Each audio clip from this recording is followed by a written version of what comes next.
So now see a determination of internal resistance of a cell using potentiometer wire. So we have got potentiometer wire of 4 meter length.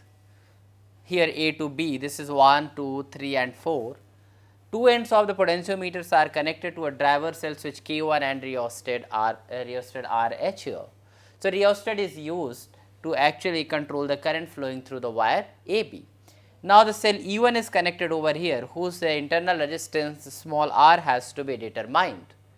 This cell is here E1 having internal resistance R, and across this cell a capital resistance R is connected, and there is a switch K2. Now there is a galvanometer, and one end of the galvanometer is connected to the jockey J. Now when the switch K1 is closed but K2 remains open, when switch K1 is closed and the jockey we keep from here, and ultimately we get the at this point null deflection here. It means here the null deflection at the length L1, it means the fall in potential across this portion of the wire is equal to the EMF of this cell, because the no current is being drawn from the cell. So we can write here E1 is equal to KL1, where K is potential gradient. Now switch K2 is closed. When the switch K2 is closed, and again null deflection is obtained. So now the null deflection is obtained somewhere here, that is J dash, and this length is L2. So now when the switch K2 is closed and the null deflection is obtained, then the current actually through this path is flowing here.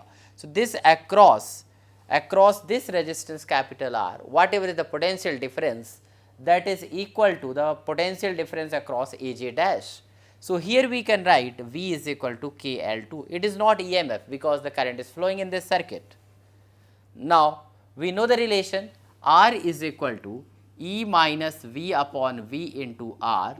R is the internal resistance of the cell, E is the EMF. So we can write E1 here and this VV. So we can put R is equal to KL1 minus KL2 divided by KL2 into R. KK will get cancelled, so you will be getting R is equal to L1 minus L2 upon L2 into R. So just by knowing the lengths L1 and L2 and this value of R, you can calculate internal resistance of this cell E1.